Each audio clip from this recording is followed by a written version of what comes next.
District Governor Blaine Johnson joined Rotary in 2004 at the age of 27. Wow. He was a member of the Janesville, Minnesota Rotary Club in District 5960 for 7 years and served as their club president twice. He then joined the Bismarck, North Dakota Rotary Club in 2011 and served as their club president in 2014 and 15. He obtained his Bachelor of Music degree from the University of North Dakota and his Juris Doctorate from the University of Minnesota Law School. He is a partner with the law firm of Crowley Fleck, where he practices extensively in the areas of banking, real estate, oil, and gas. He's married to his best friend, Jesse, and together they have 5 children, Winter, Brianna, Isaiah, Aiden, and Kiera. Welcome, Blaine.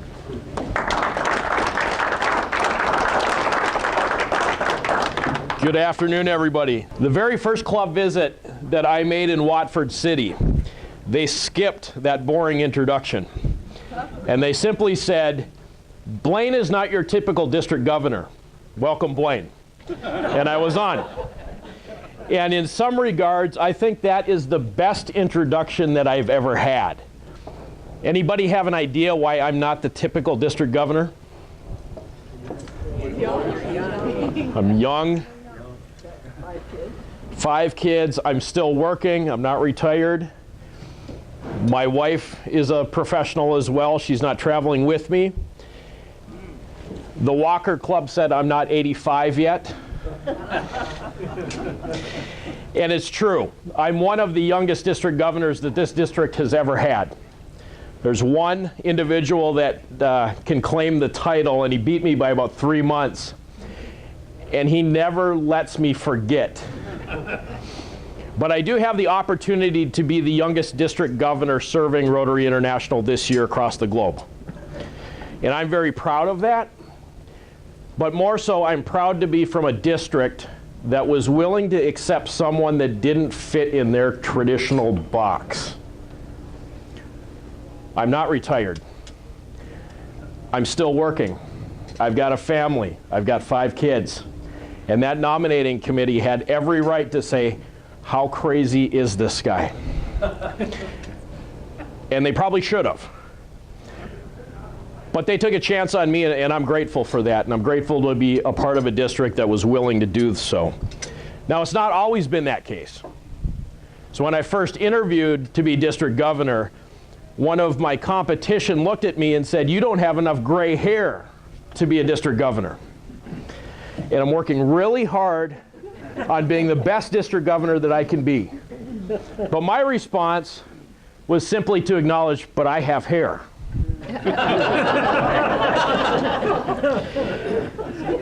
And when they gather all 535 of the district governors from around the world in San Diego for a week of intensive training, Rotary by fire hose is really what it was. The district governors from India all referred to me as the youngster. Cute. That's not what I was going for, but the district governors from the United States referred to me as the next generation of Rotary, despite the fact that I'm one of their peers. In some cases, I had more years in Rotary than they did.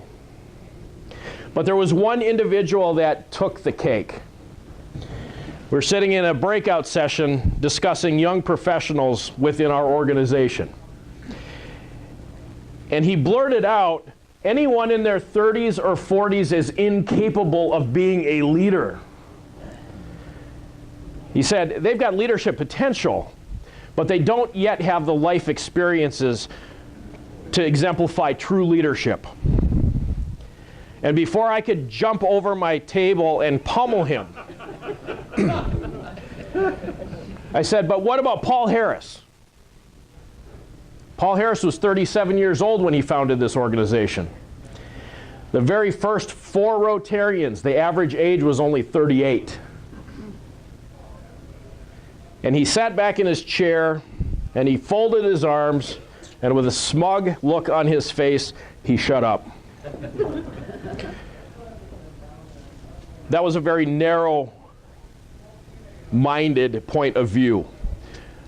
I much more prefer the statement made by Kofi Annan, who said, "You're never too young to lead, and you're never too old to learn."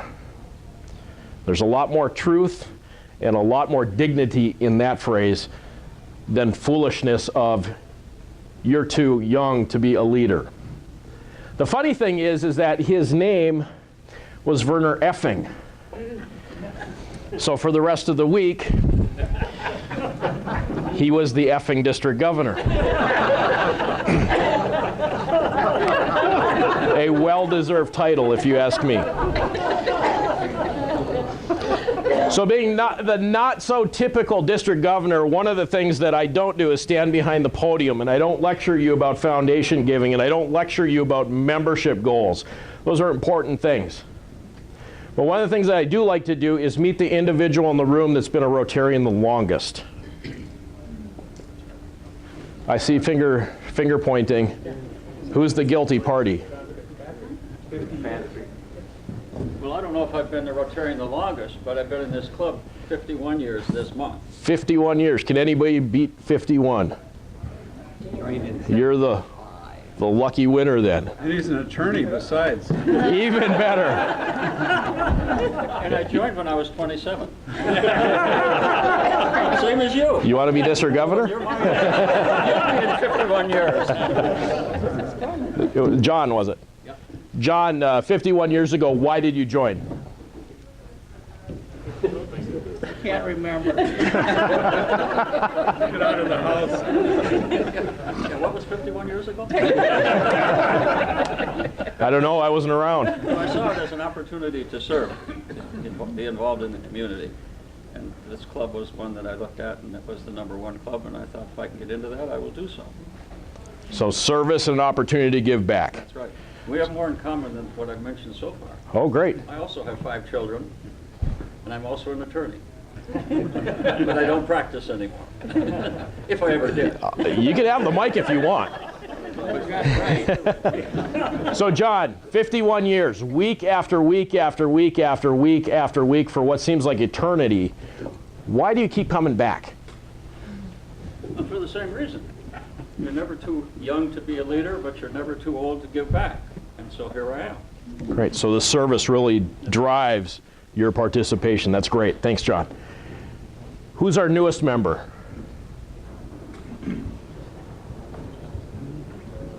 Nobody? Who's the newest member? I see finger pointing in the back corner. Who's the guilty party? Paula? Paula or Heather? Which one is it? January. I was a year ago. January it is. Heather, congratulations. You're the newest. The solution to that, of course, is to find another member to join and make them the newest. But, Heather, why did you join? About the same reason, give back. The service opportunities again. 51 years from now, somebody will come back and ask you why you stayed. That was a joke. Rotary International has surveyed thousands of Rotarians from all across the world. They've asked the same 2 questions. Why did you join? Why do you stay? And the answers that predominate the response. Number 1, I was looking for an opportunity to give back. Number 2, and this came out at the board meeting last night right away, the people, the relationships, the fellowship. Number 1 and number 2 consistently for both questions. They swapped, actually. People joined because of the opportunity to give back, number 1, and they stay, number 1, because of the relationships that they create around the table. And the truth of the matter is those 2 answers are true today, and they're true 51 years ago. And if you look at the history of our organization all the way back to 1905, when we were first organized in Chicago, those 2 responses have been part and parcel of who we are and what we do and why we do it. They're woven into our fabric. So many of you have probably heard the story of Paul Harris. He was born in Racine, Wisconsin. He was raised by his grandparents in Vermont. Went to the law school at the University of Iowa, of all places. We'll forgive him. And then he opens up his practice in downtown Chicago. And as a young attorney, he's trying to build that network of clients. He's trying to build his book of business. And he's struggling with it. And I bet you know why too, John, right? Nobody likes attorneys. There's a reason there's so many lawyer jokes, right? Of course, the problem with lawyer jokes is nobody thinks it's a joke and lawyers don't think they're funny.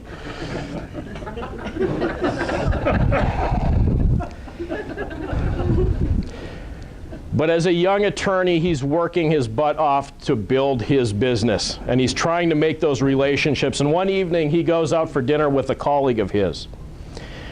And as they're walking home from the restaurant, his colleague is stopped by each one of the shopkeepers and business owners that they encounter.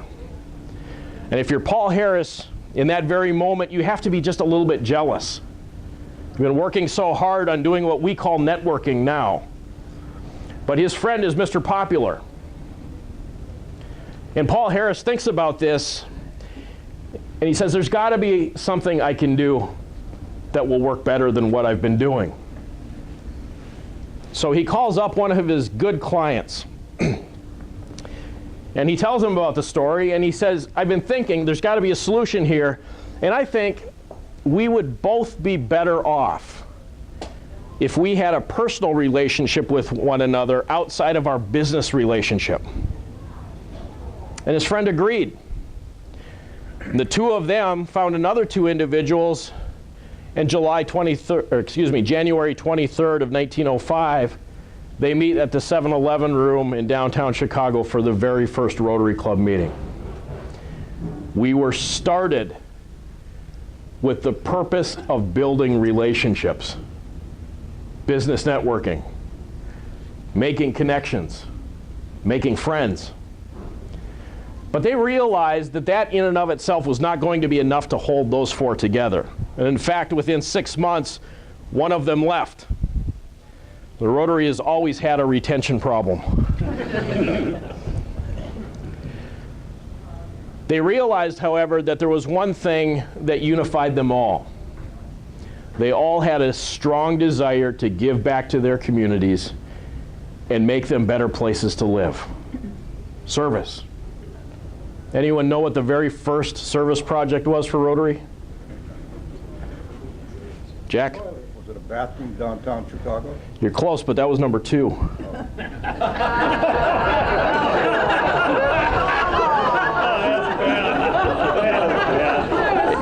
It's more than just a bad joke. The very first service project that the Rotary Club of Chicago engaged in was actually a check writing project. They had a traveling minister in Chicago whose horse passed away, and the Rotary Club of Chicago raised $25, bought that minister a new horse, and sent him on his way. And then the public toilets came in at number 2. But those two factors, relationships and service, have been with us from the very beginning. And they're still with us now. My story's a little bit different. So I graduated from law school and had been practicing for just a couple months when a sole practitioner in our community came to our firm and said, I'm having some health problems and I can't take care of my clients anymore. Would you help me out? Would you take care of them for me? And being the newest attorney in the office with the least amount of work on my desk, that responsibility fell on me. The attorney's name was Cliff Gardner. And Cliff had worked hard for 40 years as an attorney in that community. And he had an outstanding reputation in that community. On top of that, his father practiced law for 45 years before him. So this is an 85-year family legacy that he was having to step aside from and let somebody else handle the clients. I'm sure you can imagine the fear and trepidation that he must have had when a 27-year-old, brand new baby lawyer walks through the door. Here I am. I'll take care of it. Don't worry about it.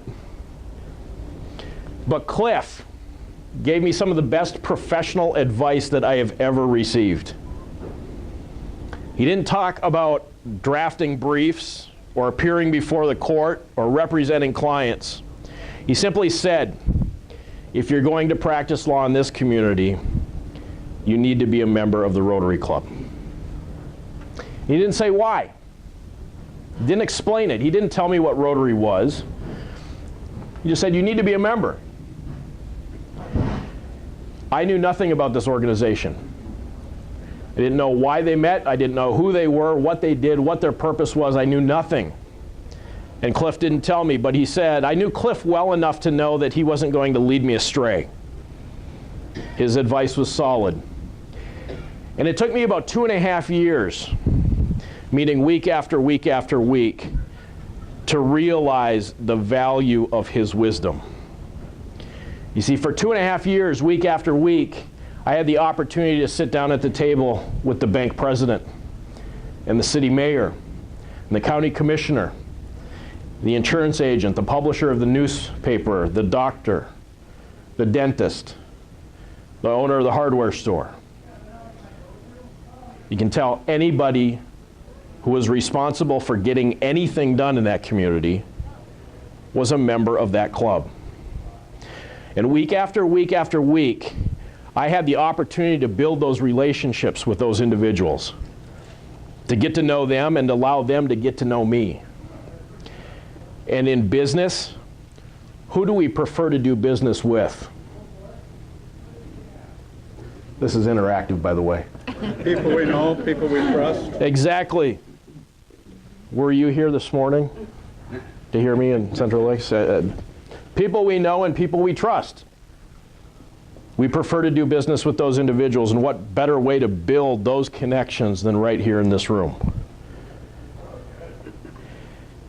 Those opportunities opened up a number of doors for me as a young professional. And I can't help but think that there are probably dozens of 27-year-olds out in the community right now that would benefit from the same opportunity to sit at the table with all of you. As an organization, what's our most valuable asset? Members. That's right. Raise your hands. It's you. It's our people. Without members, we get nothing done. The foundation means nothing. The service projects won't work without people doing them. The relationships aren't there. So our members are our number one asset. One of the things that I try to key in on in my club visits is the issue of relevancy. And I'll ask you the same question I've asked everybody else. In 2018, is Rotary still relevant? Of course. Yes. Of course it is. Is building relationships still important in 2018? Absolutely. Absolutely. Is giving back to our communities and making them better places to live still relevant in 2018? Absolutely. Probably more so now than ever. The second question, though, is a little bit more difficult. It's a question that each club has to answer individually. Is what we are doing to accomplish our purpose still relevant? Are our fundraisers relevant? Are our service projects still relevant? We have some clubs doing the same service project for 97 years in a row. And what is relevant in 2018 is not necessarily what was relevant in 1920, right? Things change. And we always have to be cognizant of the fact that we need to step back and we need to ask ourselves the question, is what we're doing still having an impact? Can we be doing it better? Can we be making a bigger difference? Can we be more important? If we don't, we will become irrelevant. Case in point, has anyone purchased anything from the Montgomery Ward catalog recently? Anybody? Montgomery Ward and Rotary actually have a couple things in common. They're both started in Chicago. Both started with a purpose, right? Montgomery Ward's purpose was the realization that there were people in rural areas that had a difficult time getting high quality merchandise at a reasonable price. And Montgomery Ward had a simple solution to that. It wasn't building a new store in every little community and filling it with things that may or may not get sold. It was the mail order catalog. And they shipped that catalog out and asked people to share it with their friends and their family. And in that catalog, you could find absolutely anything. You could find your wedding ring and your underwear and your appliances and your shotgun, and you could buy a house. Everything was in that catalog. I see some people nodding their heads. They remember it. Montgomery Ward was very successful. Very successful. Within 50 years of its existence, it was the #1 retailer in the United States. But things changed. Montgomery Ward, however, had been so successful that they continued to do what they had always done because it had always worked. Until one day it didn't.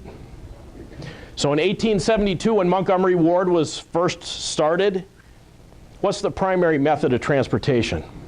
Horse. By 1922, 50 years into its existence, what's the primary method of transportation? Automobile. And as time progressed and manufacturing improved, that automobile became more affordable, more economical, more reliable, more efficient, stronger, able to go farther distances and carry more cargo. And our transportation system changed too. So in 1872, we're talking about a dirt path across the prairie. By 1922, we're talking roads, and eventually highways and interstate systems. And now you can play golf in Grand Forks and have your meal and your beverage delivered to your next tee box by drone. The world was changing. Montgomery Ward, however, didn't. In fact, it was just the opposite. In World War II, Montgomery Ward expected the country to enter into a recession, maybe even a depression. And as a result, they insisted upon not spending a dime. They wouldn't even buy new paint for some of the stores that were dilapidated and in need of a freshening up. But that recession never happened. Following the war, we had GIs returning home and starting families and building homes. We had a housing boom. And with that housing boom came a new thing called a suburb.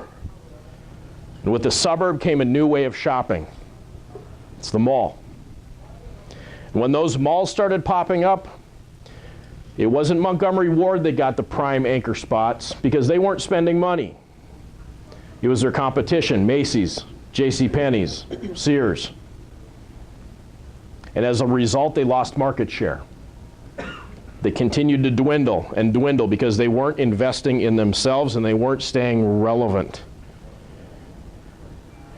By 1985, the catalog goes away. And in 2001, they file for bankruptcy and go the way of the dinosaurs.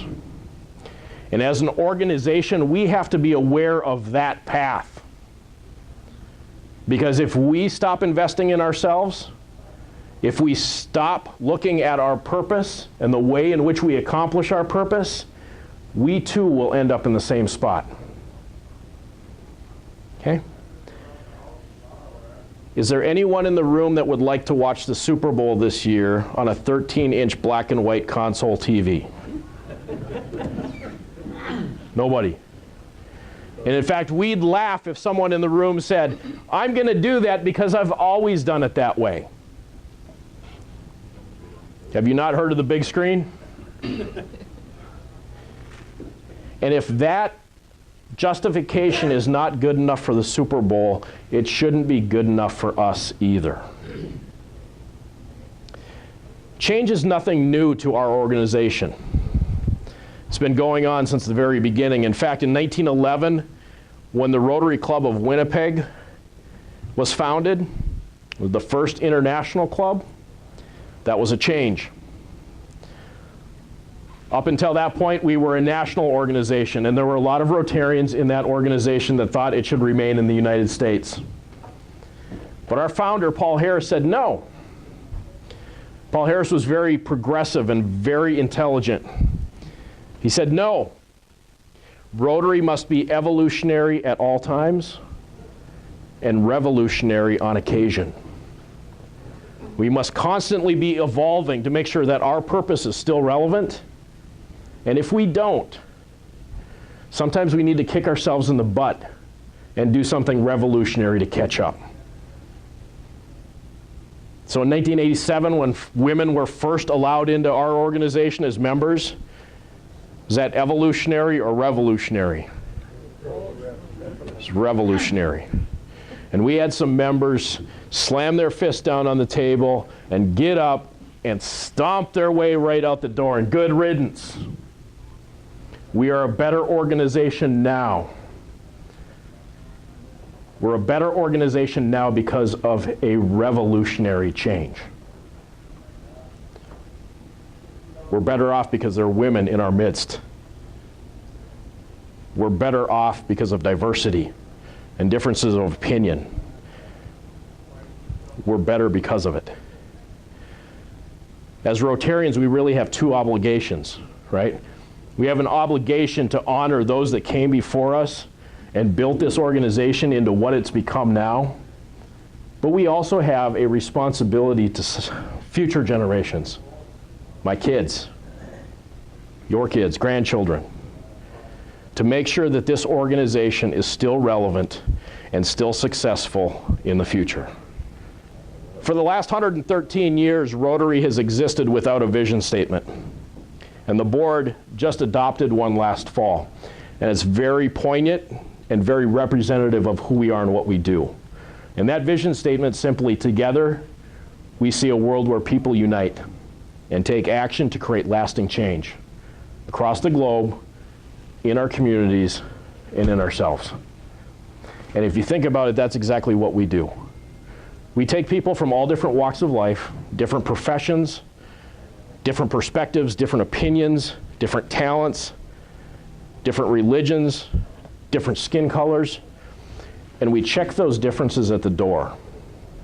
And we unite as a group of individuals that want to make a difference, that want to make their communities better places to live, both locally and around the world. If you look at our Polio Plus campaign, when we started that, 350,000 kids every single year were paralyzed as a result of polio. 350,000. And when we started that, the experts, the doctors, the scientists all told us it can't be done. You can't beat it. It's impossible. And as Rotarians, we didn't pack our bags and go home and say, thanks for that. We said, watch us. And now in 2018, we're down to 25 cases so far this year. 2 countries, Afghanistan and Pakistan. And we are that close. And that's something to be very proud of. We got to that point because of all of our members, because of the relationships, because of our desire to make the world a better place. I'll wrap things up with the words of Walt Disney. Walt Disney said simply, the best way to get started is to stop talking and get doing. So I'm going to stop talking and allow you to get doing, to be the people of action here in Brainerd, to be the inspiration for the members of this community, and to make a difference in the lives here and in Haiti and all the other different places that we touch. Carol, thanks for taking the charge this year. Have a great and successful 2018-19.